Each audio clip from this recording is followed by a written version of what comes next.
You're listening to the We Are Libertarians Podcast Network. Find all of our shows at wearelibertarians.com. All right, let's get back to some boring subjects. Understand the risk to our country. Freedom brings people together. You're listening to the We Are Libertarians Network. Learn more at wearelibertarians.com. Welcome to the Chris Spangle Show. We Are Libertarians. Everybody still calls it that. So do I. Welcome. It's great to see all of you today. And we will be back after this break to talk about HR-1 that was passed this past week in the House and talk a little bit about electoral reform. So stay tuned. This episode is brought to you by Shopify. Upgrade your business with Shopify, home of the #1 checkout on the planet. Shop Pay boosts conversions up to 50%, meaning fewer carts going abandoned and more sales going cha-ching. So if you're into growing your business, get a commerce platform that's ready to sell wherever your customers are. Visit Shopify.com to upgrade your selling today. Hey guys, have you heard of Goldbelly? It's this amazing site where they ship the most iconic famous foods from restaurants across the country, anywhere, nationwide. I've never found a more perfect gift than food. They ship Chicago deep dish pizza, New York bagels, Maine lobster rolls, and even Ina Garten's famous cakes. So if you're looking for a gift for the food lover in your life, head to goldbelly.com and get 20% off your first order with promo code GIFT. Warning. This show is for adults by semi-adults, so the language is sometimes strong and offensive. I don't know what I said. Welcome to the Chris Spangle Show. Our goal is to help you sound smarter while talking to your friends. If you struggle to understand politics, we explain it from an independent, libertarian point of view. With all of the irreverence it deserves, we toss out the screaming heads, put people before political parties, and give context to the news to make you think. Now, here's our host, Chris Spangle, a 15-year veteran of politics and media. Hey guys, welcome to the program. My name is Chris Spangle. It is so good to be with you. My voice is a little, I don't know, I haven't podcasted in like 2 weeks. I think it's been 2 weeks. Can you not hear me, Harry? Yeah, I can hear you, but I'm just gonna I don't see any of the. Oh, this sounds bad. I'm looking for live feeds. I don't see any. Oh, well, that's because we're only on YouTube. YouTube exclusive today because I have been banned from posting live videos to Facebook for 90 days because of a meme. I think it was a meme I posted in 2018. I don't even remember what it was, but I was just like, are you kidding me? I can't place ads or do live videos on Facebook. So, yeah, it's just on YouTube today. So I found out right before we started I couldn't even post a premiere video, which is going to cause pains in the butts at work. So, it is what it is. These people are how they are, and we'll move on with our lives. But, yeah, I have it's been like 2 weeks, so my voice is a little groggy. It's not as crystal clear as usual. But it is great to be back. It's great to talk to you folks. And we're going to talk a lot about election reform today and the bill that was just passed in the House, HR-1, the For the People Act. And anytime any Congress passes a bill that says it's for the people, bend over. So without further ado, let's introduce our co-host for this episode. It is Harry Price. How are you? Going good. Moving some more things around here in the office. I actually have one of my lights actually working. I actually have electricity on this wall now, so I have one light plugged in, not the second one yet. And Rhinehold, how are you? I'm doing all right, except it's been a fun week dealing with transit companies, as it were. So trying to get things delivered. I've got my office is like half destroyed to be rebuilt. Equipment was supposed to be here. It's not here. It's a mess. Yeah, you got a bum desk from Amazon, didn't you? Yeah. Well, I was supposed to get a desk. It was supposed to come in 2 pieces. I got one piece of it. Then they sent me another box that was the exact same. So the other half of it's still on its way here. Last time I checked, it was in Texas. So I don't know why it's taking 2 weeks to get here, but I have like 9 million books from eBay.com coming next week, so I just sit there and I click refresh on the shop app. I'm like, come on, When are you going to get here? I hate like watching a package where you're just like, come on. Yeah. Yeah. I've got all new lights and a whole setup ready to go, but I need that desk to put it to because this desk I have right now, it won't work on. So it's been frustrating. Harry, what were you going to say? Yeah, I was going to say, like, after this week, it proves why you need those hard-bound copies of books and don't have things online or just think, well, I'll just buy it later. No, if you want that book, you probably should buy it now. Yeah. Store local. Have it. Before it gets canceled? Get it. We typically try to choose the subject that everybody's talking about. And I just don't think we can do that anymore as a program because I don't care. Like I'm in a weird mood. It's like I'm not burnt out on politics because I'm having a fun reading and like looking at HB1 and all that stuff, but like Dr. Seuss didn't get canceled. But it's I was having a conversation with Brian Nichols, which everybody go download our other shows on the network. The Brian Nichols Show, he's doing great work, 3 episodes a week, interviewing great people from within the Liberty Movement, and Remzo Martinez with On the Run. It's such a fun, obscure show. Brian McWilliams of Lions of Liberty, another great podcast to download, said that it's like the George Lopez show on, I think he said, Angel Dust. And then Gingerarchy with Trisha Stewart-Mann. She's doing well. She had some surgery yesterday, so please, if you're the praying type, make sure you pray for our friend Trisha. She's had a rough year and has just been phenomenal in how she has handled all of it. But I was talking with Brian about the Republican Party because he doesn't like when I say that the Republican Party is wholly and totally, completely useless at this point. And he says, well, what about school choice? And he's right. Like, there are things that are being done by Republicans that are good things, right? But a lot of that is because it's still because of the institutions that were built by the previous generation, Mitch Daniels or, praise be his name. If he starts a party, I will follow you, Mitch. But, some of that stuff is still continuing because there's existing institutions. But when you look at what Republicans care about now as a base, it is Mr. Potato Head and Coca-Cola and race. It's race. Like for all the talk about how much they don't think racism exists and don't want to talk about it, it's all they talk about. It's just it's gender, race, issues of it's just maddening. Like I looked at it, I was like, maybe the Seuss Foundation made a mistake in mentioning that they were discontinuing these 6 books. Just disappear them, stop publishing them, and then but maybe that was their point, because outrage marketing is a thing. You let it leak that you have your diversity training say you're white people be less white. Next thing you know, you get 9 million hours of free advertising. The Dr. Seuss books got 126 mentions in 12 hours on Fox News 3 days ago. And that's not an exaggeration. I saw somewhere saying that on Amazon's top 50 sellers right now, I think 42 of them are Dr. Seuss books. Right, because Dr. Seuss has not been canceled. It's just they've decided to voluntarily discontinue 6 books, excuse me. Right. Because they like the images in them, it was like 1 or 2 images in each book, but they were absolutely racist. Like, there's no doubt about it. And Dr. Seuss himself probably would have been for this because, when you look at Dr. Seuss's track record, which I'll pull up here, Dr. Seuss wrote some really racist stuff.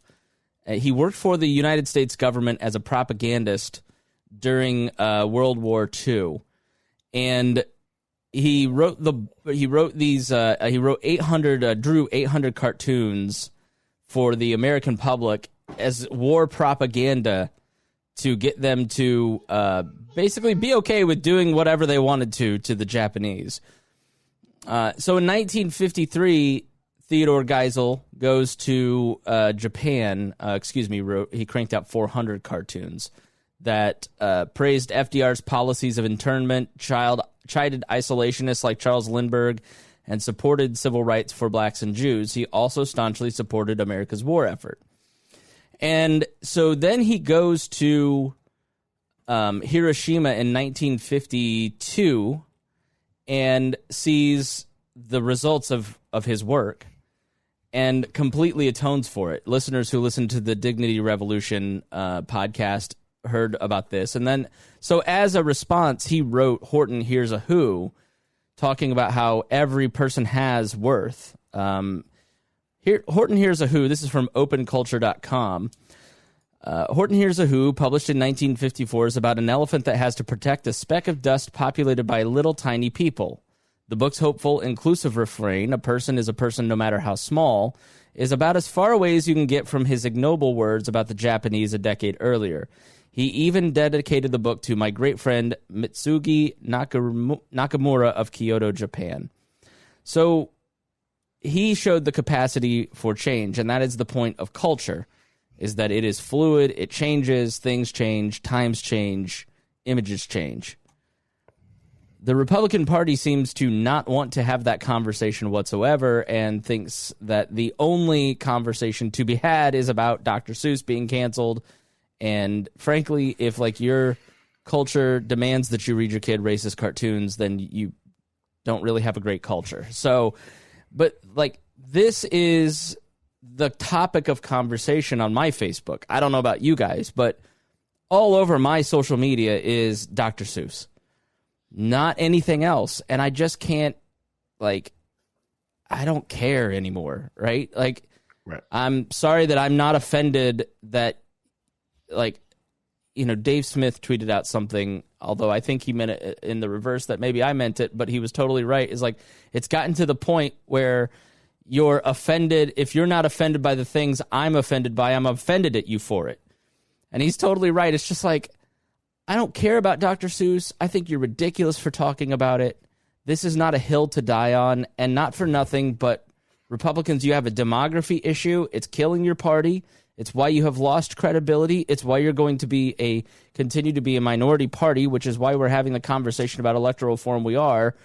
And you can say you're not racist all you want, but I don't know, if I were a person of color looking at one of my Facebook friends arguing that the cartoon with the native with the bone in his nose isn't racist, I'd go, that guy seems pretty racist. Just seems so, like, why are these the hills we're starting to die on? Like, are we all bored? Are we missing Trump that bad? Like, what is the point? I don't get it. And I just don't care about any of this. I don't want to talk about it more than this first 5 minutes, but it seems like the whole cancel culture conversation has gotten to a point of absurdity. Like, there are legitimate, like, all of these things, like, people take it to extremes. Like, there is some legitimate concerns. Like, if you are a student who tweets something out in middle school and then can't get into Harvard, that's ridiculous. That's BS. But a company voluntarily deciding not to publish 6 of their own works is not an outrage to me. So I don't know. Harry, Rhinehold, weigh in quickly, and then we're going to move on to important things. Books stop being published all the time. It happens. And then books can be picked up to be published, after a while. This kind of thing happens. It's normal process on what happens with books. On the day they announced it, some people was like, I don't like the day they announced it. Oh, that's perfectly fine with that. The foundation meant what they said. They took a popular day and said, this is what we're doing, and they moved forward. Well, it was national, like it's Reading Week or something to do that the Seuss Foundation helped start, and in the early days it was all Dr. Seuss books, and it was sort of a way for them to sell Seuss books. And so now it's kind of that movement has taken on a life and said, hey, we're not only, like, one school got called out for canceling, I forget what, it was somewhere in Virginia or I don't know, somewhere out east, and they were like, well, we're going to de-emphasize Seuss and include other books. Well, then Ben Shapiro's website, which what you have to understand about the right press is they're financially incentivized to get you to click on the stuff that makes you mad, specifically the things that keep you from reading their competition. So they will always talk about the depravity of the mainstream press because, you shouldn't listen to them and only listen to us because that's better for our business model. You know, it's the same reason that the mainstream press does that to Ben Shapiro. Don't listen to Alex Jones or them. We want you listening to us so we can monetize you. So you always have to remember every link that you click is all about incentivizing. By the way, join wallplus.com. We'll talk about that in a moment. But you always have to remember that there is a financial motivation underneath all of this stuff. And so when, the Daily Wire blazes headlines about Suess being canceled in a school, and then the school comes out and says, no, that's not what we're talking about. That's, the Daily Wire didn't update their story with that. Now you're getting stories of Suess being pulled from the shelves of libraries. Well, Sherry Charlot, my library pulled them from circulation because of theft potential. People steal in hopes of selling for big bucks. Doesn't matter if eBay and Amazon said they won't list such items, still needed. We have a friend who just sold one of these books for $110 on eBay before they banned it. So that's why libraries are pulling this stuff. It's the narrative cannot be, you always have to remember that pushing a narrative it's like the COVID stuff, right? Like people are pushing, well, you can't live your life after you get the vaccine because we still need you to be afraid of it. Okay, well, no, because you latently want power over my decision making. And that's not the point of the vaccine. The vaccine is supposed to give people who are at risk the freedom to live their life as I've been living my life for about a year now, and that's the goal. That's what we want, right? So narratives, in public opinion, you need to really break those down and question all of those, including the ones that kind of fit your worldview. So as a white male Christian conservative leaning person here in the Midwest, it's like, how dare them libs take my Dr. Seuss? Like, I get all mad about it initially, and then I read it, and I'm like, oh, there's common sense here. Okay. And I have to calm myself down, Harry. Yeah. But your Dr. Seuss books, honestly, the only thing that upset me is that, I didn't have one of these books to sell. That's the thing that upset me. I can't find my Doge wallet. I didn't have these Dr. Seuss books. I'm just done. All right, Carrie asks, and I'm going to throw this to Rhinehold. The fact that the company felt like they had to stop publishing these books is what's concerning to me. That is a very real, honest objection to this that I've seen. That I go, okay, I see some merit in that argument. How do you respond to that? Well, first of all, you have to not assume why they're deciding not to publish it anymore. So it could just, they say, and this is what their press release said, was that they decided to take a look at the inventory, have some people analyze it, look it over, make a decision, and decide if they should do this or not on their own. This wasn't people trying to hold their feet to the fire. This wasn't them being pressured into it. This is something they made a decision on their own. A great example of something similar to this is there was a TV show called Scrubs, right? And the person who created that TV show, Bill Lawrence, last year, they're doing like a rewatch podcast with the two leads from the show. And Bill Lawrence, who created it, is also on the show a lot. So they were doing these rewatched episodes, and he watched an episode that he saw that he said 20 years ago he thought was kind of funny but borderline, and now he doesn't think it's appropriate because it was a blackface thing. And so what he did was he called up the people who showed the show and the DVD makers and everything else. He said, I want that episode pulled from the catalog. I don't want it to be able to be watched. I don't want it to be on the DVDs. I don't want anybody to have it anymore because I don't want that to be out there. And it was his creation to do. He did this on his own because his views changed over so many years. So, if the people who are creating it or the people who own the rights to it are looking at it and genuinely saying, I don't think this is appropriate anymore. I just don't want to make money off of it anymore. I don't see where the problem is there. This is not the same as people storming the doors of the Suess Foundation saying you have to do this or we're going to shut you down and in their own way canceling, right, which would be a totally different thing in that if right. private force, persuasion, can be good or bad, right? Like it's a more like if the government is telling you that you can't do something, as we'll talk about later, that's inherently immoral and wrong. If it's a large group of people boycotting something and then one group pressuring another group, that's a different thing, right? Like there's some complexity there that you can choose a side or not choose a side.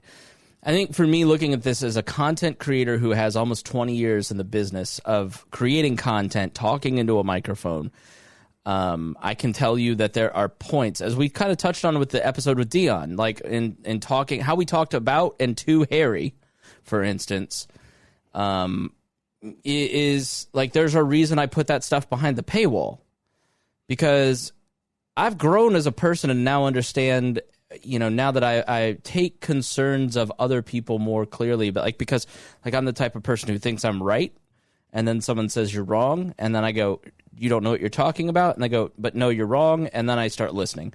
And so, other people in my life have kind of gone, hey, this mode of thinking that you have, because when I watch Married with Children, I go, that's how I thought about women, right? Like, you want to know how I thought about women in my 20s? Watch Married with Children, because that was my cultural influence, right? And as I got more female friends and started dating and have had serious relationships, you can't treat women and talk about women the way that Al Bundy did, because that was entertainment, right? And so, but I had to be edited basically by the people in my life saying, this is not how you're going to treat me, or else we can't have a relationship. And I think the expansion of empathetic conversation around racist tropes, misogynistic tropes, homophobic, transphobic tropes, I don't know why that's a bad thing. I don't know why an understanding of other people's experiences and then you getting to hear that out and choose how you move forward is a bad thing. If you don't want anything to ever change, well, then of course it's a bad thing. And I think it comes down to the progressive versus the conservative worldviews. Conservatism is supposed to mean conserving the natural rights tradition, free markets, individualism, self-government. Many of the things that we talk about on this show and many things that libertarians believe, that's what conservatism is supposed to be. But I think if you're an outsider who is not a conservative and you look at the modern conservative movement, it's about conserving white culture, racist cartoons. I don't want Coke to do this or that. These people can't make this choice because it makes me uncomfortable. And it just sort of crowds out the it diminishes the credibility that conservatives have then to pitch self-government, free markets, and other things. And so if it seems like I'm critical of the right, it's two things. It's that, and then I think that they make arguments that make our job harder as libertarians when we try to talk about conserving and preserving self-government, because they're so distracted with things that are abhorrent or wrong or conspiracy-based. And it's like Dion said in the show a couple weeks ago, what are you conserving? Because Dion's not a conservative, and he's confused about what is actually being conserved here and what is the priority. Because when Dion and I talk about my worldview, which is liberal, classically liberal, Deirdre McCloskey has a great new book out on liberalism that I highly recommend, where it's building space for every group of people to self-actualize, to reach their own potential, to live free and in harmony and peace with each other through voluntary exchange. That's not the message that a Dion gets from a lot of libertarians and conservatives a lot of time, because we're arguing things that are gross. Like, we're not arguing for liberalism, we're arguing for majority, something else. I don't even know, Yeah. And just like how the Republicans have kind of twisted conservatism, the the Democrats have twisted liberalism, right? Liberalism was supposed to be also protecting individual rights and making society better and improving it as we move along. Because we started off with a country that was very, had slavery in it, and it was very, not inclusive to women and other people like that, and immigrants and things. And as society progressed and liberal beliefs took hold, we fixed a lot of those things. So that was the idea of liberalism, is trying to fix those inequalities. One group should not dominate another. Right. Right. Everybody, it should be an individualist type of thing. And then the progressive movement came through and kind of twisted what liberalism means. That's why when the Libertarian Party started, and the term libertarian was actually, adopted from left anarchists. Well, Mencken started popularizing libertarian knock in the FDR years because FDR started stealing liberal. But it goes to the other side, which is progressivism, which is, ever expanding society of freedom and rights based on more technical and scientific measurement, as opposed to preserving tradition and things you like, right? But progressivism has kind of sunk into, we need to perfect society, we need to use laws. And that is inherently flawed and immoral in and of itself, because it just creates the same sort of class divisions as you see with the other side, the other extreme. And so libertarians stand in the middle and go, if you don't like Dr. Seuss, or you like Dr. Seuss, you can buy it or not. They have the freedom to sell it or not. You have the right to sell it. If you can't sell it on eBay, then go on Mercari, or none of this matters, because it doesn't relate to how the individual and the state interact, right? So I think we've gotten a little too far in our conversations, because I think Republicans to get over the hump electorally think that they have to gin up cultural war issues.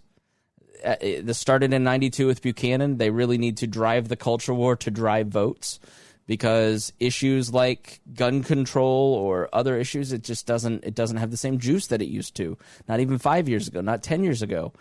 They have, as we have articulated on this program from the beginning, the last 5 years, the Republican Party has gone from conserving those values we talked about earlier to playing pure power politics, where we need to wrestle for the gun of the state to put it to their head, because if we don't, they're going to put it to ours. And you see that in the messaging of the Trump campaign, which is, if you don't elect me, then Harry's going to move into your neighborhood. And what might happen to your daughter then? They're coming. They're all coming. They're coming to take your guns. And so what is the libertarian to, how should we think about all this stuff? Sort of with a shrug, because all of this is there's someone has a right to look at an image and say, I find this offensive. Hey, Dr. Seuss, think better. Dr. Seuss Foundation, do better.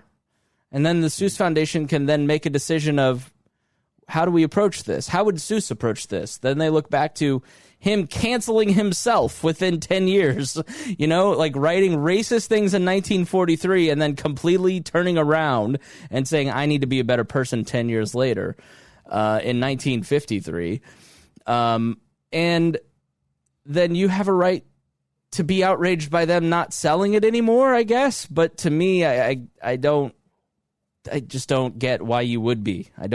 These are like, if you were canceling Cat in the Hat, then maybe, because I've read Cat in the Hat or Hop on Pop or whichever one of these other books that I've never heard of these 6 titles. There's 60 other books that you can buy, 54 other titles that you can buy. Like Rhinehold said, 57 of the top 60 spots.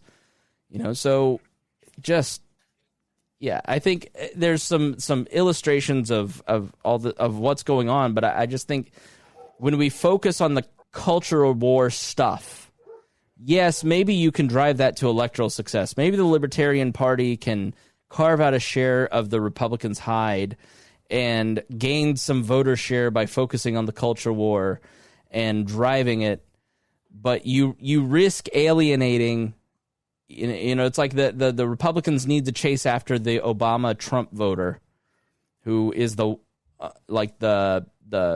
working class white voter with a college education. There's 8 million of those people. That's it. There's 8 million in America. And you risk alienating a multitude of other millions of people when you focus on that one small segment. And so everything's a trade-off. When you decide what you're going to focus your attention on, you're trading off one group or another. And I think if conservatives and libertarians continue to traffic in the culture wars, they're going to lose a lot of people like our listeners, in my opinion. Suburbanites, largely white, college-educated folks who are anti-racist in a lot of ways. Not I wouldn't say woke, but are not going to go out there and die on that hill for that racist Dr. Seuss cartoon. Are willing to listen and learn and grow a little bit. So best of luck to all of you, but I just don't find that to be a winning strategy. All right, final thought on this. All right. Well, let me say, before we start, I want to thank all the members of Wall Plus, as you are the reason that the show exists. And you can support the show by visiting joinwallplus.com, WALplus.com, and we'll learn all of the great benefits of subscribing. Thank you especially to our $100 a month members, John Pusilo, Casey Feldposh, Lars Nordskog, Jake Edel, Matthew Durbin, Jeff Bennett, Rhinehold, Christy Avery, and Jason Doolittle. Thank you to every Wall Plus subscriber for keeping the We Are Libertarians podcast network thriving. What if Galaxy AI could turn your to-dos into to-dos? Unlock everyday simplicity with the AI-integrated Samsung Galaxy S25 Ultra at Best Buy. Pre-order now at bestbuy.com. Best Buy. Imagine that. You found your person. Now let the Knot help you with everything else. The Knot connects you to the wedding inspo, vendors, venues, and planning tools you need to make your day totally you. Having helped plan 25 million weddings, we've got your back when it comes to every little detail like RSVPs, budgets, and more. Because your wedding comes to life with the connections that matter the most. Get started at theknot.com/audio. The Knot. Let's plan your wedding together. This episode is brought to you by LifeLock. During tax season, your personal info travels to a lot of places. Between payroll, your tax consultant, and the IRS. If your W-2 gets exposed, that's just the ticket for identity thieves. That's why LifeLock monitors millions of data points every second. If your identity is stolen, they'll fix it guaranteed or your money back.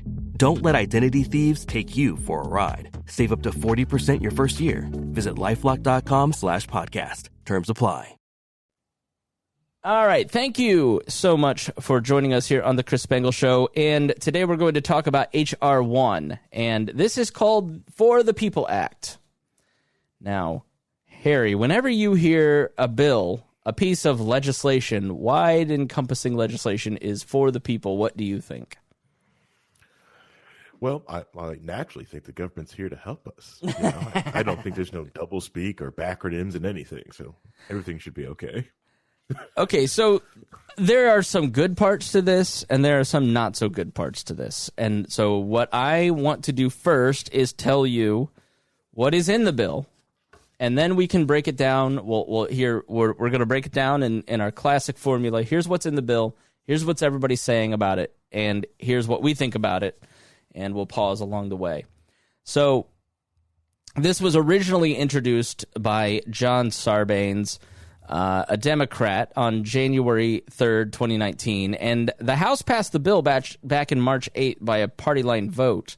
And the House Democrats reintroduced it in January of this year. And according to the summary of HR-1, what is the doublespeak dictionary, Harry?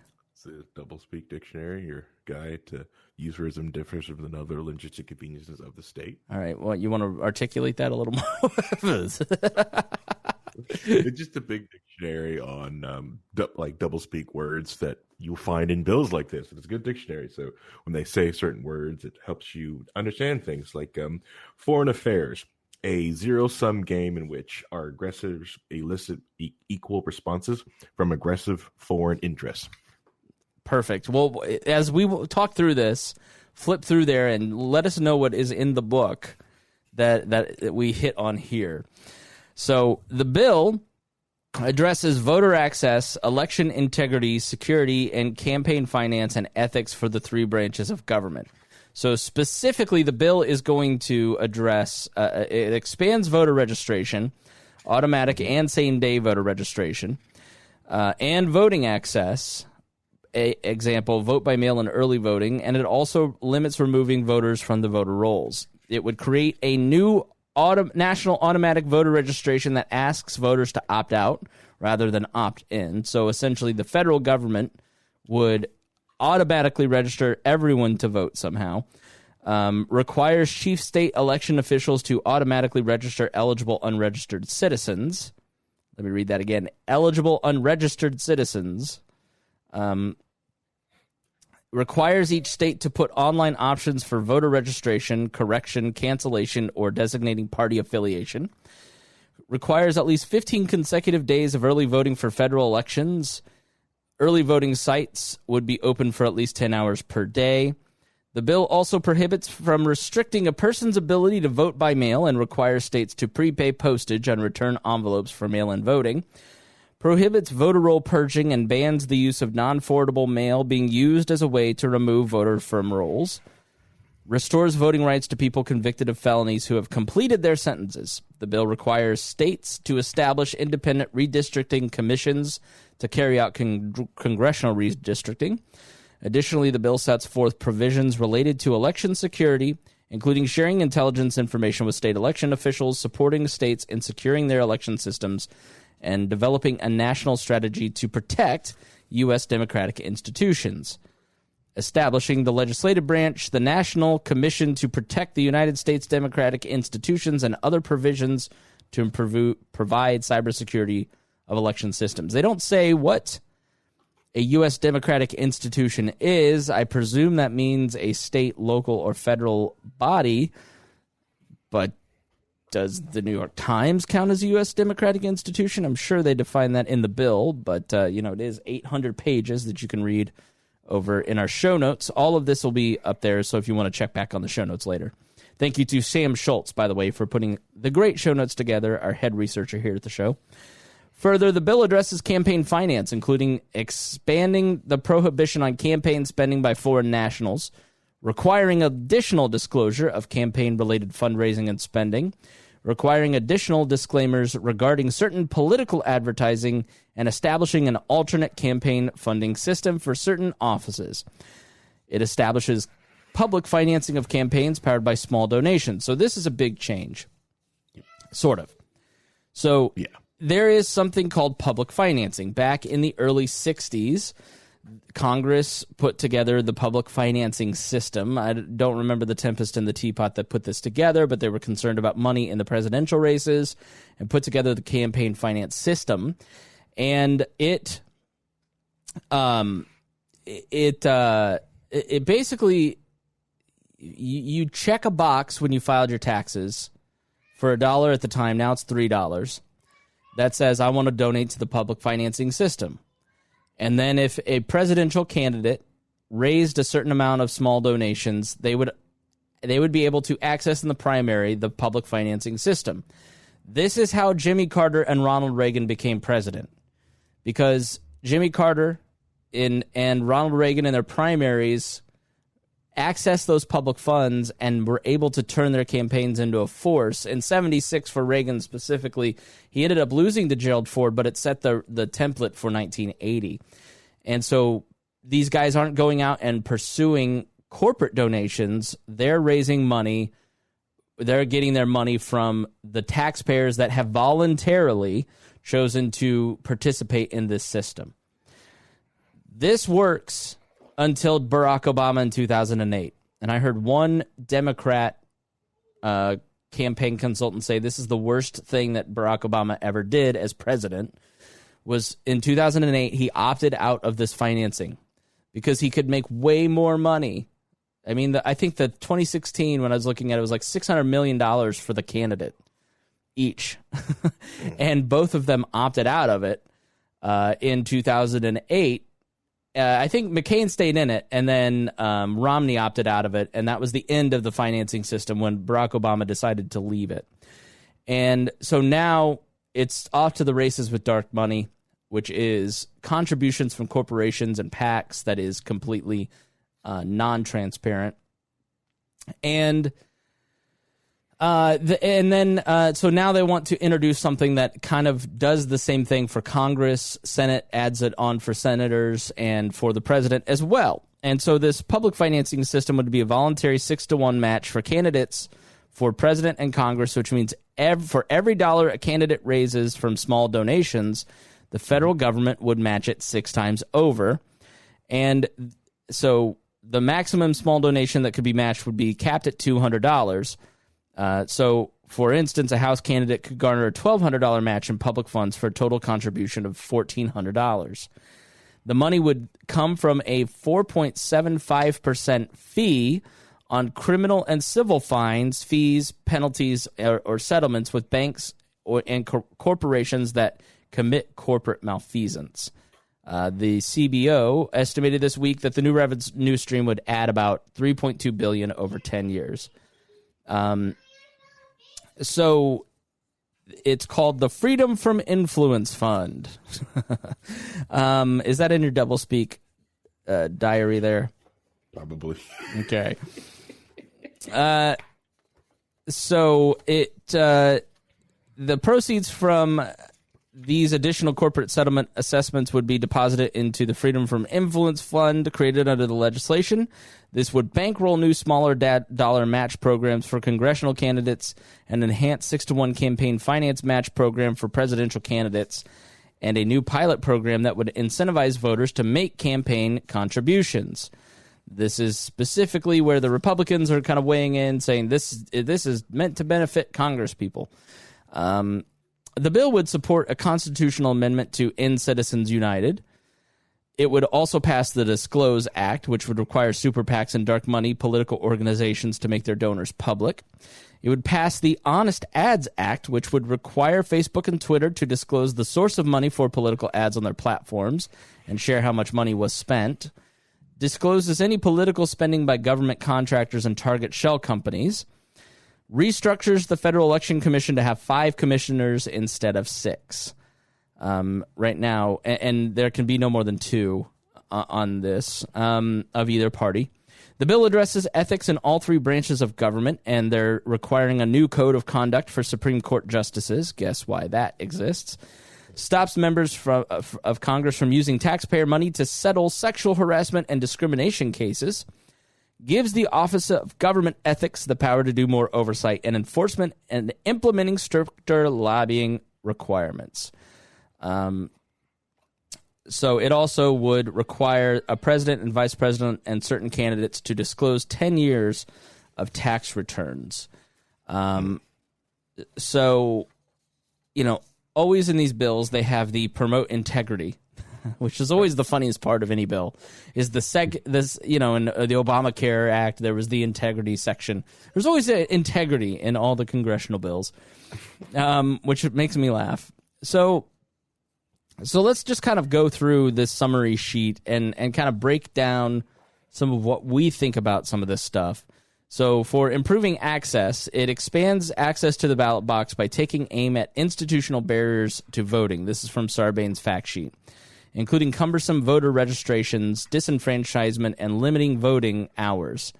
HR will create automatic voter registration across the country, ensure that individuals who have completed felony sentences have their full voting rights restored, expand early voting and enhance absentee voting, simplify voting by mail, reduce long lines and wait times for voters, and modernize America's voting system. There's one glaring thing here for me, in that the federal government does not have the power to dictate to states how their elections are to be run, and it's in the Constitution. which will, in the Republican response, I'll explain that in a moment. But I don't want the federal Congress can't tell all 50 states how their elections are to be run, what they ought to do. There's some things in here like full rights for felons. I totally agree with that. Every felon who is not currently imprisoned should have their rights restored for voting and for gun rights. And so, like, once you've served your time, that was the time that you served, and then you move on with your life. The reason that felons can't vote is because it's a way to suppress the black vote. Now, so much of the conversation is something that my butthole, my little old school Republican center-right butthole would have puckered at, in that Republicans don't try to keep minorities from voting. That's such a myth. Until they all told us that's exactly what they were doing in all of 2020. So now I don't believe any of you, and I'm not on your team anymore. And there has to be some counterweight, right? So, you know, part of what the Voting Rights Act was about is that you had states not respecting the civil rights of their voters, and so the federal government had to restore liberty to blacks in the South. Because remember, if you couldn't register to vote, and there were 0 voter registrations for blacks in most of the southern states in 1960, when your grandparents were alive, okay, if you're a millennial. And when you didn't have the ability to register to vote, you couldn't serve on a jury, which means you couldn't get a fair trial because none of your peers were on the trial. You know, so all of justice was thrown off by keeping blacks from having they couldn't be represented. So you had real systemic oppression in the South in the 60s. And so the Voting Rights Act was meant to use the power of the federal government to liberate people from states that were denying liberty from people. That's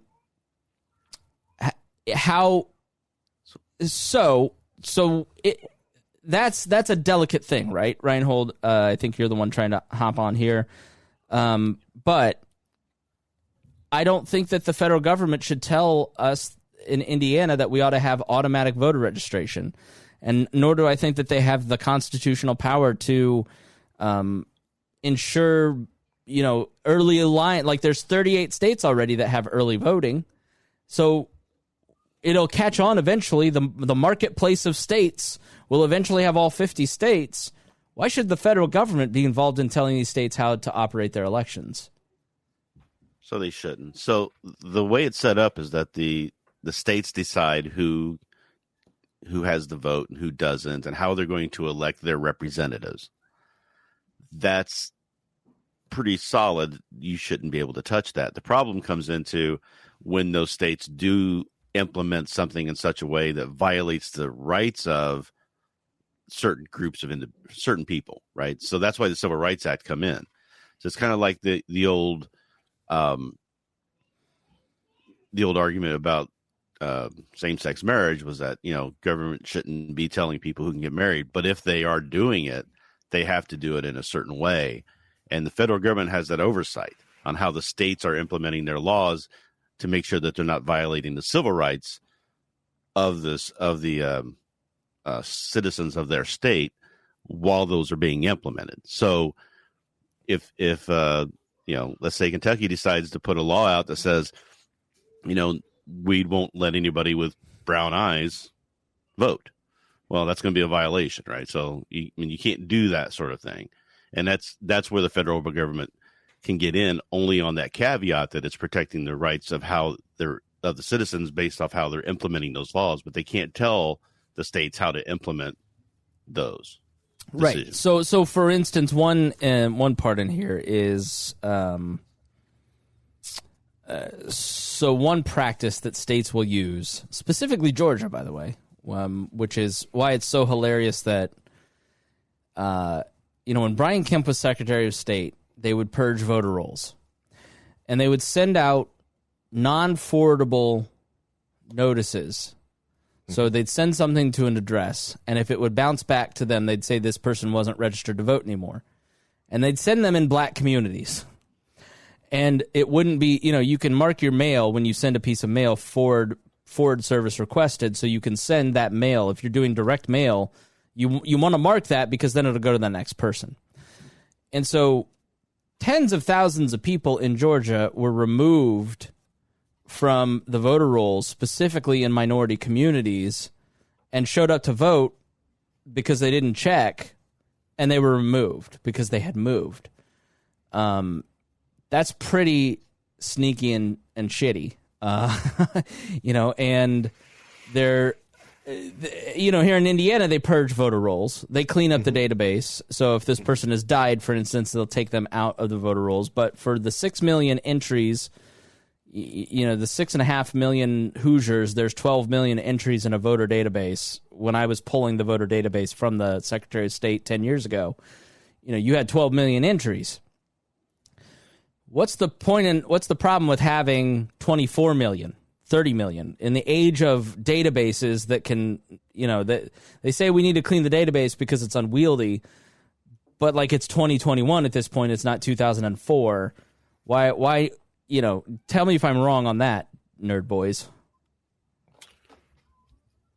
I still remember going to vote not too long ago and them having to pull up the big paper log and scroll to the name and stuff like that. Now, the last time I voted, that wasn't the case. They did it all through computers, but that was always a kind of a fun thing that we were still back in the days of the paper stuff. So I don't see a problem with it. I think everybody, to be honest, if I had my say, I think every citizen should be able to vote automatically. No, you don't have to register. You don't have to do any of that stuff. You can vote because you're a citizen. But that's just me. So, but I think the registration process is an important check on election security. I mean, checking those signatures, matching the signatures on both an in-person or in a mail-in vote. That's how they do election security. Right, but matching signatures is not really accurate. I mean, people. Okay, Donald Trump. I don't have the same signature every time I sign something. If they were to match my signature to what I signed on my whatever voter registration card from 20 years ago, it wouldn't match. I mean, that's kind of. I don't think it's a very good, precise way of doing it. Yeah, but how would you keep people from voting twice if you don't have registration? Well, what happens is you have the systems, the computer systems, that when someone votes, they've locked the register that they voted, and that tells all the other systems when they go, if they were to go try vote somewhere else again, it would just block and say, nope, that person's already voted, can't do it. No, so like based off like your state ID number, you scan your state ID number, this ID gets flagged in the database, and it's voted. Mm-hmm.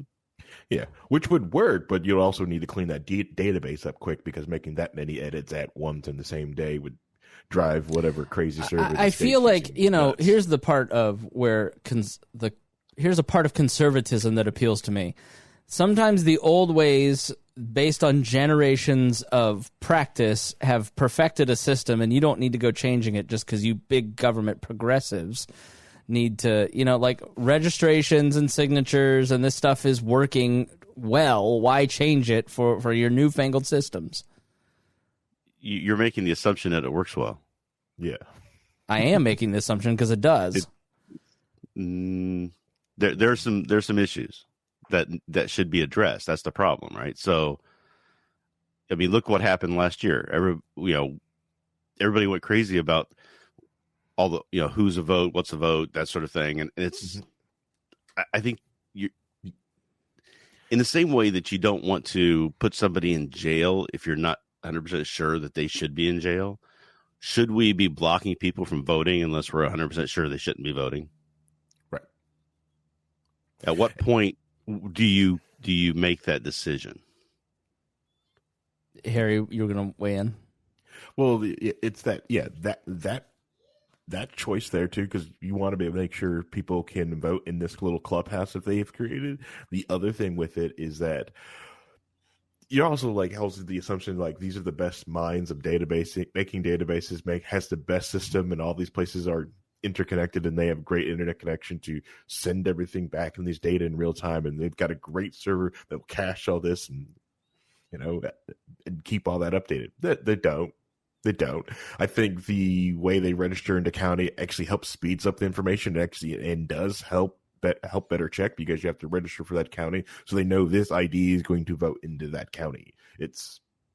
You're right. It is part of security, and understand like how this database needs to function. Here's people just randomly showed up. And here's where both sides go off the rails on this stuff, because I don't know which side you're arguing. The Trump, all this got stolen, or Republicans are trying to keep every person from voting, or which extreme you're coming from. But people make these claims that this system is completely and totally unfair, and it's just not. Like, if you go and participate in the system and you watch and work as closely with the electoral system as I have, sitting for hours on end, working with them in the election division, working with candidates across the state, like as a reporter, observing election counts, recounts as close as 3 votes and 14 votes, like the way that the system has been designed over the course of generations, especially over the last 40 years, as security has been an important part. Like, this is not like 1847 where we're holding up a chicken and the crowd's cheering one way and the holding up a whatever in the other way, right? Like, the way that the system works now is far more secure than ever before. And the argument that the Republicans are making now, that we need more election security, is the problem, because they're trying to make it so secure that it disenfranchises large parts of the population. And so you can argue that HR-1's goal is to take away some of those mechanisms by allowing same-day voting registration, by getting rid of the purges, getting rid of the places where it is documented by Republican operatives. You remember we did an article on the voter fraud episode about the guy who died, and his daughter turned his hard drive over, and it basically was like, here's how we can keep the blacks from not voting. What HR-1 is meant to do is to stop those efforts, and a lot of that, Rhinehold, to your point, happens at the registration level. But to say that the system is fundamentally not working or insecure is just not accurate and does not bear out in reality when you actually go and participate in the system and see it for itself. That's a gut take that doesn't match what is happening in the real world in the clerk's office. I mean, I'm not saying that it doesn't work at all or it's completely broken. I'm just saying there are problems that need fixed. And there's got to be ways to solve that. I don't think a top-down federal dictate is going to fix that, obviously. What I would like to see, if the federal government is concerned about this, that they should put out a statement saying these are our recommendations on how you should run. We will help you get there if you want to achieve this, but they can't tell the states that they have to do it. They can make a law. The Brennan Center has been incredibly effective at going into multiple states across the country, if not all 50 states, and articulating what a healthy voting system looks like, and lobbying legislators of both parties to enact legislation like bipartisan redistricting commissions that are not like redistricting. Part of HR-1 is they're saying your redistricting commission has to be anyone but the politicians that serve to benefit. And I 100% totally agree with that. That idea is in this bill, but that idea is in this bill because of voluntary private groups persuading politicians across the country and building a grass movement. The thing that people always have to remember about legislation is that the idea is not novel and unique to the politician. It's because some person built a grassroots organization outside of government and persuaded these following little pussy politicians to enact it into law so they can get those votes. So that's all HR-1 is. So all the stuff that you see in this bill is already out there in terms of persuasion. And the Brennan Center has been beating that drum for years, trying to get these redistricting commissions. So what do you say to somebody who's on the left, Rhinehold, if you don't believe that the federal government ought to be the counterweight here?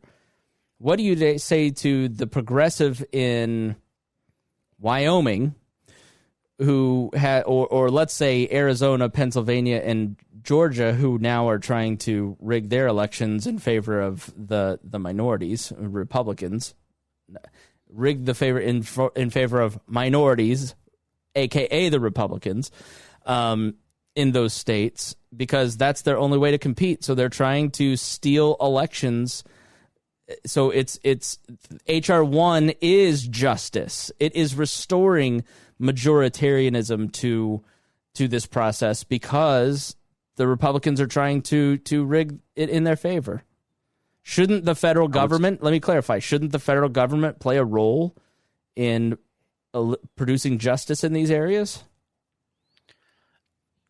You have to define what justice means at that point. So do they have a role in telling a state how to run their election? No. Do they have a role in telling the state that if they run their election, however they choose to run their election, they have to do it equitably and not violating anybody's rights? Yes, they can do that. This bill doesn't necessarily do that in all these cases. Like there's some things in here that I think are good. I think the redistricting thing is very important, and I want to see that implemented. But you also have to give the states the leeway to determine if they want to have felons to vote or if they don't want to have felons to vote. I think every felon, anybody who's paid their debt to society has paid their debt to society. They should come back to be a full citizen again. You shouldn't be limiting their rights in any way. And by the way, in Florida, which is razor thin 50-50 in the presidential race, gave felons the right to vote. I think last year in like 60% of the population voted for that. So our Democratic friends got one for democracy, gave one to our Democratic friends, right? So states, but that's what I would say to liberals, though, is that in these states where you're in the majority, but you're losing elections, you need to do a better job. You need to get your people motivated. You need to get a better message that focuses on that before you start worrying about all of the other things that you're going off on these tangents on. Right. So a lot of the Democrats in some of these states are doing what the Republicans are doing with the cancel culture and the Dr. Seuss thing. They're focusing on things that really don't matter. They need to reshore up how their state is being run and how the representatives are being chosen and how they get their message out to all of the people to take care of that. And I would say that this bill is extremely popular.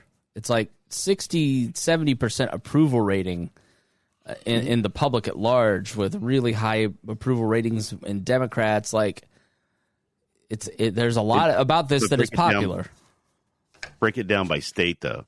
Right. How many states in really probably in the South and the upper West, how many of those states would be against it? 60% against it, right? So when you say, oh, the country's for it because it's 60% popularity for it, but regionally, I'm sure there are states that are not for it. But here's the nagging, and this has always been the argument from the left about the states' rights issue, the states' rights argument on anything. You're tacitly arguing for the disenfranchisement of blacks specifically, because that is the historical track record of, oh, let the states handle it. Right, but like I said before, the federal has a role there to make sure that if they implement something in their state, that law, that rule, that way of running the elections are not done in a way that disfranchises anybody, that violates their rights in any way. And there are a lot of states that are doing those sorts of things even today. And that's where the federal government has the right to come in and say, you can't do that. You can't do that. You can't do that. But they can't come in and say, you have to do it all this way. Yeah, and I'd also argue back to that person. Stacey Abrams rode Georgia blue on the back of Kemp's voter disenfranchisement. I mean, it became such a volatile issue in Georgia after his shenanigans that they turned the state blue. And so in an era where, right, like this isn't a hegemonic media environment anymore. And you now have the ability to take an injustice and correct that injustice in an era where Black Lives Matter signs are in Butler Tarkington area here in Indianapolis, the wealthiest, whitest area of the city, right? Like, so the culture is changing, which is partly why the conservatives are losing their mind, because it is changing and they know they're losing. And Stacey Abrams is a great example of if they go too far, you can then organize around that and punish them and elect Joe Biden and 2 Democratic senators in a state that nobody ever thought would be anything but deep red. Same in North Carolina, Arizona, Virginia. These are supposed to be Texas. These are supposed to be deep red states, and the Republicans go too far, and it backfires on them, and it ends up going back. And that's the argument I always make to Republicans too. Stop freaking out. The Democrats will always go too far and do something too extreme, and then you'll be back in power in 5 years. Like, everybody chill. That's how this bipartisan system works here. Okay, so let's talk about some other things. I know we have not completely fleshed that out, but maybe we will by the end of the program here. But here's some other things that are in the bill. It contains a non-binding provision that expresses Democrat support for D.C. statehood, basically saying that they have those 700,000 Americans should be granted the right to have full congressional voting. The bill would establish new rules and prohibitions on presidential transition teams and inaugural committees, capping the amount of money that can be donated to inaugural committees, banning corporations and unions from giving to inaugural committees. Donald Trump raised tens and tens and tens of millions of dollars on all that and profited handsomely from it, as many other presidents have. Well, they didn't profit personally. Their party did, but I'm sure Trump got a cut somewhere. A person with a personal financial conflict of interest cannot work on a presidential transition team. It would allow certain expenses like personal health insurance and child care to be campaign expenditures. Let me speak in favor of this, because this is not a state's. This is for federal candidates, because the federal government can set the rules for their federal candidates. It cannot be understated how hard it is to run for office in any party at any level.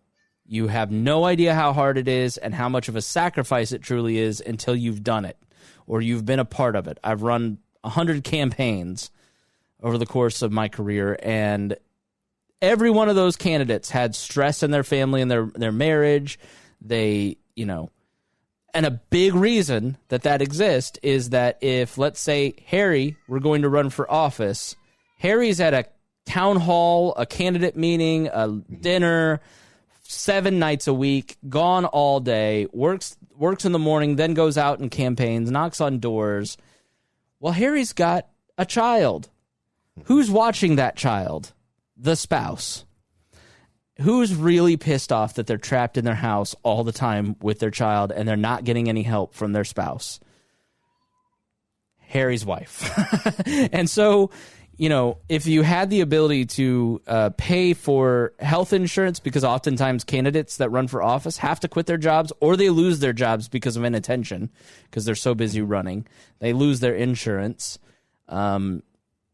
It's carving out this provision. If campaign funds can be used for buying suits and other personal expenditures related to the campaign, this seems to make total sense to me. And I don't get why you wouldn't allow for that, because if a child goes without childcare because a parent is working on the campaign, then the babysitter ought to be paid. And let me tell you, when you run for office, you are financially destitute by the end of that campaign. It doesn't matter what party you're in. You are really, really, really broke. Unless you're running as like a libertarian paper candidate that just never bought anything more than $500 worth of business cards, right? So you run a consulting business and you run for office, you have no clients by the end of that often. So it's a really hard financial proposition, and carving out more expenditures for childcare and health insurance is expensive. So this is actually something I'm in favor of. I think that would help. That would possibly help recruit better candidates for Congress and Senate, specifically Congress, because the financial burden isn't as great which is a huge consideration. We all want to sit here and think that congressmen and women are super wealthy and they all make a bunch of money, and that's just not the case. There's a reason that most of these Congress critters live in their their offices, because the financial realities of being a congressperson, having 2 houses, flying back and forth twice, 2-3 times a week, it's very, very tight. So none of that jives with the populist notion of the swamp, but those are the realities. It would allow states to start pre-registering minors 16 or over to vote. The bill would make it a crime for people who, within 60 days of an election, provide false information to voters on the intention of misleading them or preventing them from voting. So essentially, what keeps happening is Republican campaigns send out flyers to black areas and say, your polling place has been moved to here, and create a bunch of confusion. And this is well documented. It happens every cycle, but it happened a lot this last time. And they send it out to Democratic voters in their district to try to suppress the Democratic vote. And it would make that a crime, of which it is not now. The bill would impose, which I'm for. That's fraud. It's total fraud. Yeah, it's fraud. It's libertarianism. It doesn't matter what. If you're committing fraud, there ought to be a law against it. The bill would impose new limits on the political spending of companies with at least 5% foreign government owner, or companies with at least 20% foreign national owners. They passed this bill on 3/3 of this week, so 3 days ago. It's likely to hit a roadblock in the Senate. Now, here's where it's politically interesting and why they're pushing this. Not only is electoral reform is hot in every party, right? Libertarians, that's all we talk about, because we get disenfranchised from all the time from being on the ballot, right? We have to fight for ballot access like crazy. Mm-hmm. And then you have the Republicans and the big lie of the election was stolen from Donald Trump. And then on the left, you've got the constant stories of disenfranchisement, and now Republicans want to use the big lie to basically disenfranchise more. And so this is a big topic, right? So you pick this. Right. And why did they pick this? Okay, so there's a couple different reasons. So Sarbanes says, it'll start to come into focus when we hear this quote from Sarbanes, the author of the bill. If Mitch McConnell is not willing to provide 10 Republicans to support this landmark reform, I think Democrats are going to step back and reevaluate the situation. There's all manner of ways you could redesign the filibuster so the bill would have a path forward. One path that is being discussed is partially amending the Senate filibuster rules to allow democracy reform like HR-1 to advance a simple majority vote and therefore potentially be able to pass on a party line vote. Senator Joe Manchin does not support blowing up the filibuster in any way, but could he be talked into supporting amending the filibuster? Amy Klobuchar, the chair of the Senate Rules Committee, which will mark up the bill and move it forward, said she wants to bring the bill to the floor and see what the support for it is before she moves on the potential filibuster reform. We go to the floor, and that's where we see. She would get rid of the filibuster. I have favored filibuster reform for a long time, and now especially for this critical election bill. We have a raw exercise of political power going on where people are making it harder to vote, and you can't just let it happen in a democracy because of some old rules in the Senate. We had an insurrection at the Capitol with rioters who were trying to literally dismantle our democracy. The fundamental issue is, do we get to vote or not, or are we going to make it easy for them to vote, or are we going to put up barriers to make it impossible? So a big part of this is trying to set the stage for blowing up the filibuster, or at least amending it. This week, Democrats are using budget reconciliation to pass Biden's COVID stimulus bill with 51 votes, and there's a good chance they'll do the same for Biden's infrastructure plan. Democrats can only use budget reconciliation twice, and it can be only used for things that directly impact the federal budget. Voting rights and anti-corruption measures don't fall into that category, but they do have a few options at their disposal. They could end the filibuster outright with a simple majority vote, with Kamala Harris breaking the tie, even though Manchin said he will never vote to end the filibuster. This could abolish the filibuster only. They could abolish the filibuster for only election-related bills that are, quote, critical for democracy, end quote.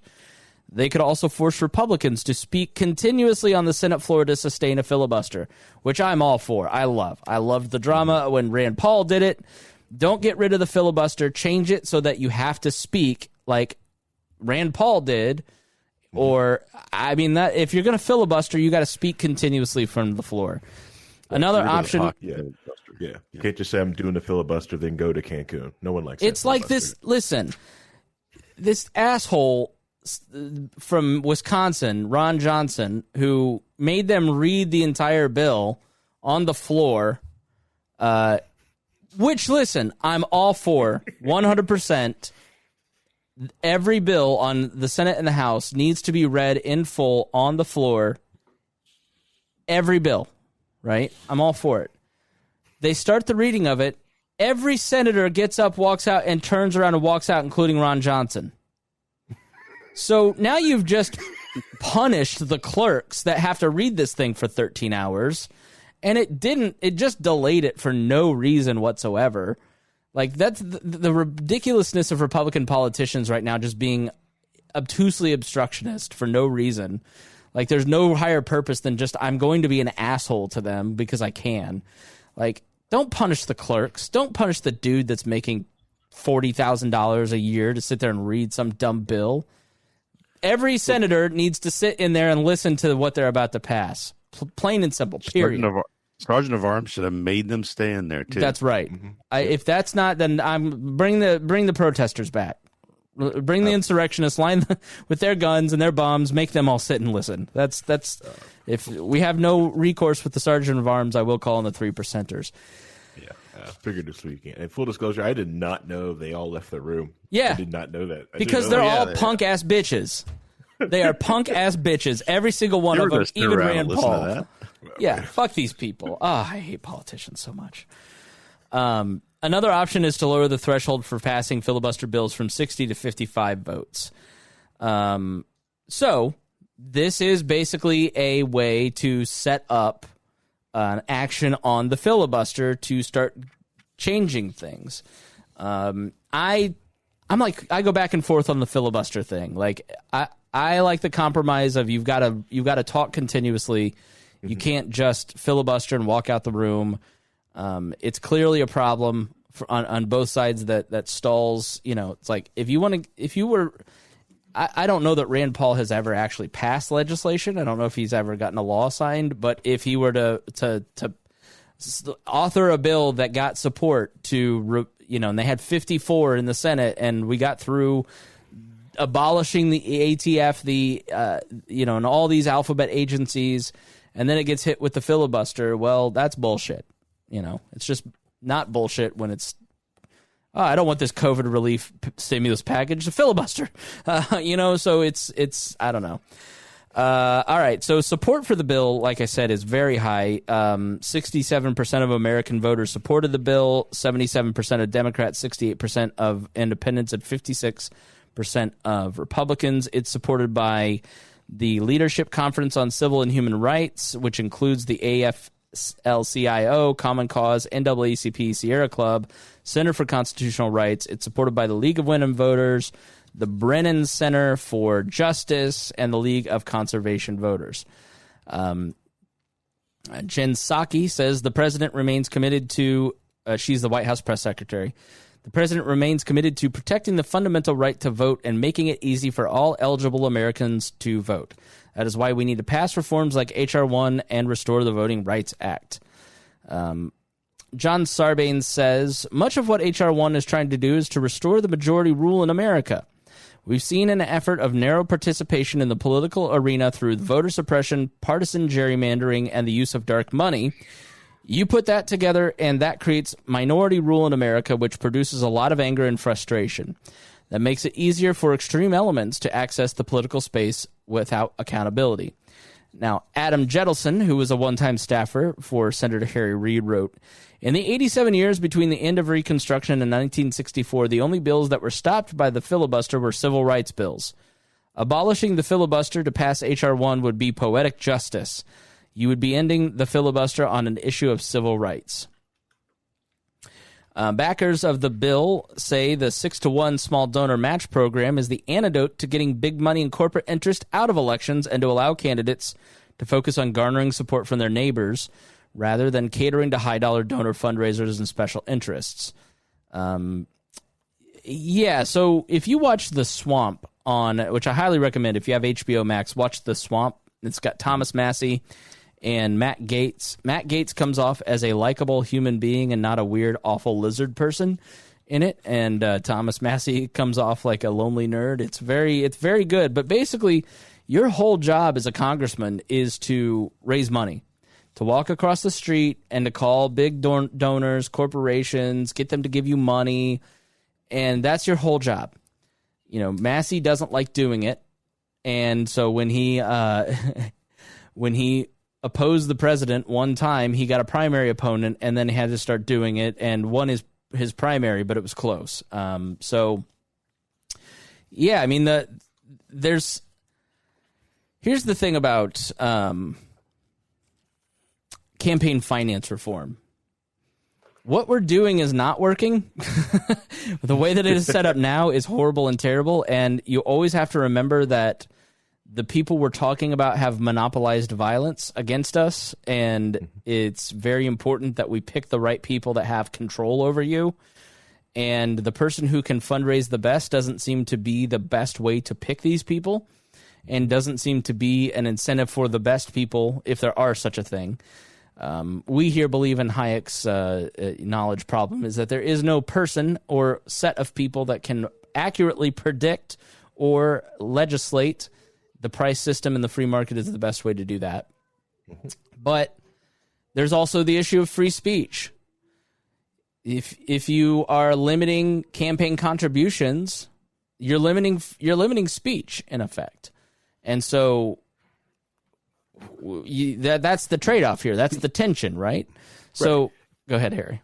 I was going to say, and the thing with it is, like, they get so mad at the way super PACs act and donate things to, but will still allow the unions to go ahead and donate. And if you don't think unions have the power, just watch how teachers bullied their way up to the front of the line for the COVID vaccine. And still threatening to keep schools shut down. Correct, yeah. Yeah, you know, you're just like, how do you bully yourself up there? I'd rather give it to the person working at the local Kroger or Meijer who's been checking people out all the time. Listen, I get a bad rap as a person who doesn't like teachers. I'm dating a teacher. I'm going to marry this teacher. I don't dislike teachers at all. I hate teachers' unions because teachers' unions keep the current system that is not working for our kids. It's totally intractable because of teachers' unions. And they lie to their teachers and tell them what is not in their best interests, but is in the teachers' union. They get them all whipped up, fighting all measures of reforms that benefit teachers. The more school choice there is, the more jobs there are, the higher the pay. So teachers' unions. So when I say this, I don't want teachers to be offended because, like I said, I'm very pro-teacher, especially one. If I'm giving the vaccine, if I'm choosing who gets the vaccine first, it's not teachers. It's the people that have been in the grocery stores and the gas stations and the essential jobs, the restaurants that have been on the front lines making a living because their wage is not guaranteed. And they've done yeoman's work in a time when last March was very scary for most people, especially these people who didn't know how bad this might be, and yet they had to go to work to feed their family. Yep. So why not give them the vaccine first? Because they're still out there talking to hundreds more people a day than a teacher is. When teachers face very little risk, my girlfriend, like I said, teaches at a Christian school. Rand Paul was totally right to use the example of Christian schools in Kentucky. You know, this Christian school has had a 1 week shutdown because of COVID late last year, and it was right before a break, so they just gave everybody an extra week of break because it started to balloon. Nobody's died. There have been a few cases of teachers, a few cases of students, but they have operated since last fall totally normally. with the exception of like everybody wears masks, there's distancing, they've spread out a little bit, they've done a few things differently. Like, look to these Christian schools to see what is and what is not working, because they've already figured it out. Mm-hmm. Teachers sitting at home for the next 5 years teaching online is not going to work. It's not working for Democrats. It's not going to work for Republicans. It's not going to work for libertarians and independents. It's, offer hybrid, right? If you are an at-risk teacher who is not comfortable, and there are parents and students who are not comfortable going back, offer some online instruction as a hybrid, and most people are going to choose to go back because they have to get back to their real life. Like, this isn't April anymore, and pretending that it's April still is ludicrous. I mean, I've lived my life fairly normally since last June, and I still forget that there are people that are terrified of it, like, and that are like, I talked to one person yesterday, and she just was like, "Oh my God, you had it? Are you okay?" I'm so like, I felt genuinely bad because I triggered her, because I was like, I'm sorry, your kids are going to be okay. Like, it was a reminder, because I'm in Indiana where nobody wears masks and has, unless they're going inside somewhere. It's very different, the culture here, than it is in California or Pennsylvania or New York. So anyways, that's my rant about teachers unions. Thank you, Harry. But you're right. There's no way to say this in a tweet that comes across as dismissive of teachers, but those frontline workers that really busted their ass, they should be at the front of the line. Right. Once we get to the 50 cutoff, start giving those people those doses. So, correct. And those frontline workers get the crap at all the time. Like, it stops you people at home from freaking out. The massive snow that you guys are all going to the store getting milk and bread for. Those frontline workers at the grocery store and getting at gas stations, they're there dealing with your crap every winter, every freaking time. They have to deal with your crap, and they can't get it first? Yeah. Come on. Yeah. Sorry. Yeah. All right. Rhinehold, would you like to object?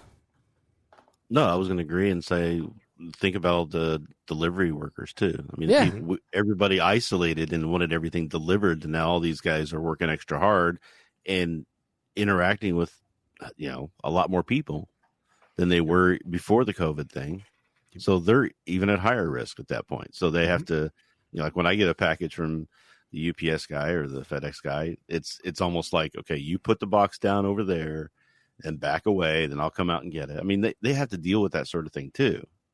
So I think this is the now I get why there's central planning to this, and why there's you're talking about an incomprehensible distribution that has never been done in history, with a highly volatile, needs frozen vaccine with hundreds of millions of doses, right? So, but it is to simplify it as an illustration, you see how central planning pits groups against each other. Instead of us making the choice because it's readily available, let me go get it, we're going, why should this interest group get it before this interest group? Right? So, and that's solely on the teachers unions, because there haven't been many other groups that have been demanding that they must get it before they go back. And then there's some, like Chicago, saying, even if we get it, we might not go back. Well, then fire them. Fire them all. Do what Reagan did with the air traffic controllers, and fire these people. Hire new teachers. Like, I'm sure there's a lot of people who would love to get into teaching or working in rural areas that aren't making as much as they might make in Chicago. Fire them. Yeah. Move on. Yep. Just like CDL drivers, truck drivers too. If you're a freaking truck driver, yeah. It's not that people don't care about teachers' health. It's that you're facing the same thing that the rest of us are facing. Correct. Right? Like, this is not like we're sending you into a uranium mine. Like, you're going into a place that science says is somewhat better than a grocery store clerk, because kids don't transmit it as much. It's just wild to me. We're going to do a whole episode on COVID, but it's just these are my pent up thoughts on this. All I'm just going to say is, shout out to the truck drivers also, because if it wasn't for them delivering product, it was like, this place would have went Mad Max quick. Yeah.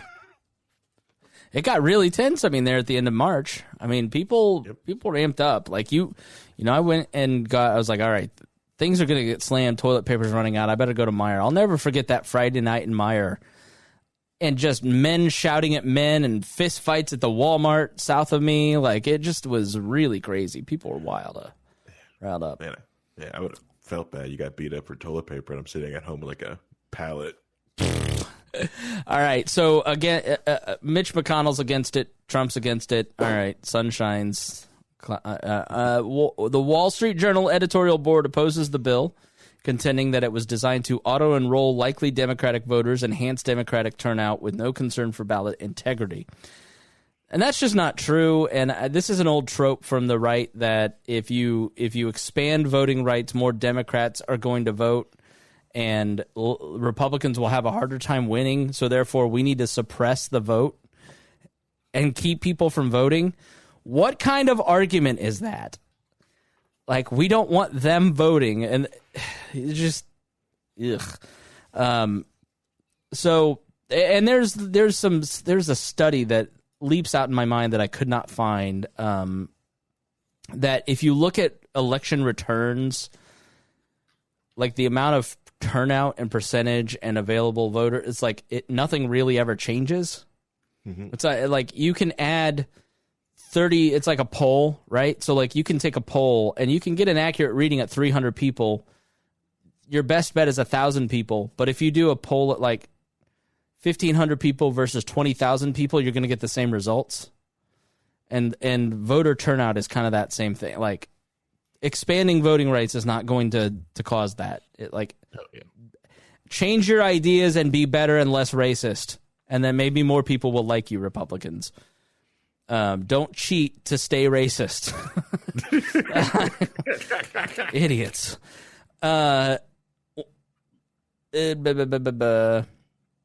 Eric Peterson at Reason criticized the bill for its attack on free speech.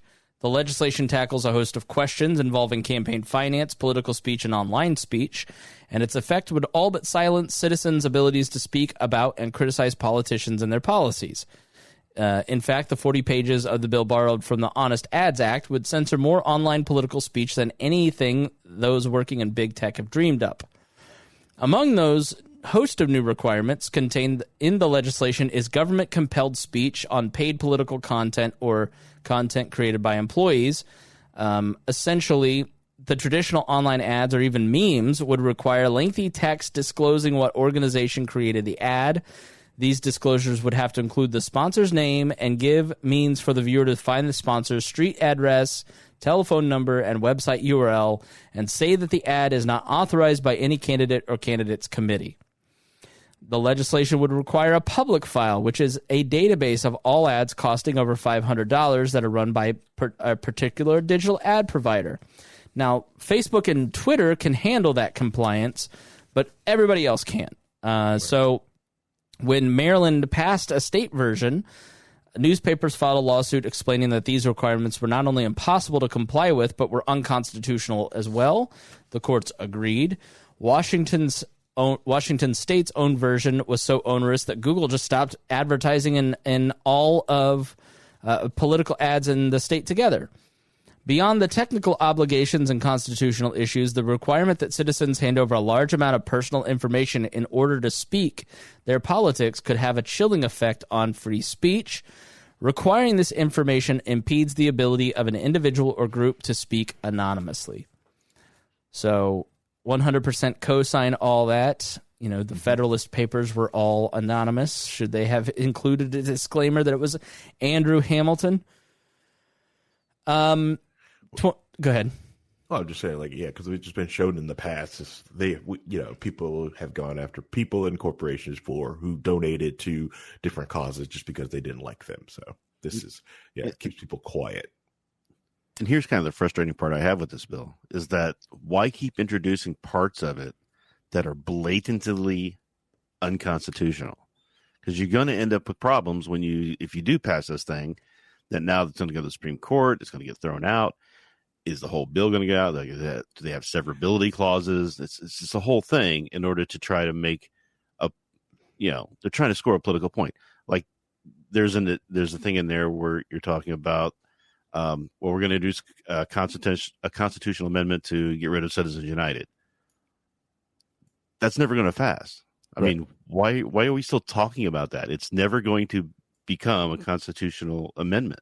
Which is what, so the letter was led by 20 state Republican attorneys generals denounced HR-1. Todd Rokita. In full disclosure, I know Todd. Todd appointed me to the Help America Vote Act Commission in 2009 as the Libertarian representative. He was good to add the LP to that board for the first and last time. And Rokita was very good on a lot of election issues when he was Secretary of State, including introducing Rethinking Redistricting, which took AI-drawn maps and an independent commission instead of Republican legislators. Mm-hmm. He couldn't run for Senate because that pissed them all off so bad, and he was trashed in all of their home districts because of it. And it took him a while to claw back. He's now Attorney General. He was an absolute embarrassment on the Trump election fraud. Like, he just was being ridiculous. But he has a point on HR-1 in that the act would invert the constitutional structure, commandeer state resources, confuse and muddle election procedures, and erode faith in our elections and systems of government. They said in their letter, it implicates the Electors Clause of the Constitution, which guarantees the state legislature the right to direct allotment of presidential electors, and separately affords Congress only the more limited power to determine the time of choosing the electors. The Attorney Generals argued that this exclusion division of power outlined in the Constitution differs markedly from the Election Clause, which says states and Congress have the power to regulate the time, place, and manner of congressional elections. So things like your, 10-day must-have federal early voting, and it must be open this long, that violates the Electors Clause of the Constitution, and that will be tossed out. So why pass something that will be tossed out by the Supreme Court? Well, it's going to generate money for a lot of lawyers. It's going to give you a period of 5 to 10 years before it finally reaches the Supreme Court as it travels through. And so yes, in spirit, there's a lot of things in this bill that make some sense, that are good. But it's not the federal government's purview to do it. And excuse me. Uh-oh. Sorry, my cat had a cold. Maybe I got it. So, and then there's other things that are just outright, that's the hard part. Like, if Congress and Democrats are going to try to solve things that I think are a problem, it's like, man, I kind of agree with some of this, but really all of this is bad, and the Republicans aren't going to offer anything better, so I don't know what I'm going to do. So yeah, I think there's some mixed results in this. The campaign finance stuff, we need a better system, but limiting free speech is hard. I personally would love to see unlimited personal spending, but you completely remove the ability of any corporation or organization of people to donate, right? So that's already there, though. That's already the law. Not at the federal level. Only individuals can donate. PACs can buy ads. That's what this whole thing is about. Right. You're not donating directly to the candidate. You're doing a PAC that has an advertisement for the candidate, and that's the dark money and the spending and everything else. Correct. Individuals are only people allowed to actually donate to candidates. Yep. Yeah. So what you do is you end up saying that the people who have the most reach in advertising, political advertising, are the people who have all the money. Mm-hmm. If you don't let groups of people pool their money together to counter a Jeff Bezos or somebody like that, who could just buy tons of ads. That's the whole argument that they're missing, because they see money going to people who are their opponents and they don't like it. Yeah. Right. So they want to try to make it so that the right people donate the right amounts to the right candidates. Not Rebecca Mercer. Yeah. Right. Okay. Final thoughts, quickly. Well, the one thing that does scare me is also in this some of the financing talk is talking about like the 6-to-1 for individual donors. That's how minority parties get boat raced when it comes to raising money. If you want to know how you're not going to get money, that's a good way. If they really want to bring more fairness to the election, well, if you're on the ballot, you get to be in the debate. Yeah. You want to bring some more, instantly more fairness overnight, but that won't happen. That's just, this way is, and if you want to see dark money getting funded to campaigns, you're going to take money off of fees to the from companies that you get caught doing wrong things. So this is almost just like corporations, instead of having to donate to campaigns or to Congress to lobby them, they just offer to pay a sin tax to the church, give them money so they can run on their campaigns with. It's like, it doesn't matter. I got all of them in one hit, and I'm not donating. I got caught with a fine. Also, dark money, Harry's radio college DJ name. But yeah, that's my... Go ahead. No, go ahead. Finish. Yeah, sorry. Oh yeah. And that's why I kept reading through this thing. It's just like, I'm coming up with easy ways to abuse this system, and I haven't even started. Like, wait till I get some whiskey in me. I'll really find out how to abuse this system. But yeah, good. I'm done. Oh yeah, this whole thing about individual spending. It's like, you can only take it from small amounts from individuals. Oh, how many individuals are going to be created that they're just going to funnel the money through and make it look? I mean, people with money can do all sorts of things like that. So, but my final thoughts on this is that it's intended to solve some things. Some of the stuff is good, some of the stuff's bad. A lot of it's ill thought out. Some of it's unconstitutional. And one thing I wanted to bring up before we end is you said something about supporting the payments of federal elections. There are no federal elections. Yeah, it's true. You're right. So that's one thing I want to make sure we're clear on, because I think the states need to do stuff. There are no federal elections, but I mean federal candidates. So one of the proposals in here is increased enforcement at the FEC level, which the FEC is a joke, right? So if you are a third-party candidate and you get an FEC investigation, which is nearly impossible to get any, when you hear in the news that the FEC is investigating X candidate, just write it off, because nothing ever happens. Nobody gets fined. No one's ever gone to prison. If you are a third-party, it's the greatest federal agency because they don't do anything. Right. But, there's some in this bill, some active enforcement trying to, gin up a little more enforcement. But it's like you do get an FEC investigation as a third party candidate, you're hosed, because you don't have the ability to offset the cost of the lawyers that you need. But the outcome really doesn't matter because nothing happens to you. Some people can go to jail, but it's very rare that the FEC actually investigates anything. It's sort of like, if you really look into the USDA, they don't do anything either. It's like people go, oh, I'm so glad that there's regulations for the electric grid and for cows. It's like, these people aren't regulating anything. They're just getting in the way and churning money for lawyers. That's all these alphabet agencies do. Is they're a waste of time, and the trade-offs are not worth it. So anyways, continue. And the funny part about the FEC is that they couldn't do anything anyway for the past several years because there weren't enough people on the board. Right. Trump wouldn't appoint anybody, so they had no ability to reach a quorum to decide to do anything. So, we can just get away with whatever we want to get away with at that point. You don't have to worry about it. So, all right, guys. Well, it's been great. Thank you all for joining us here at We Are Libertarians. We will see you again next Saturday.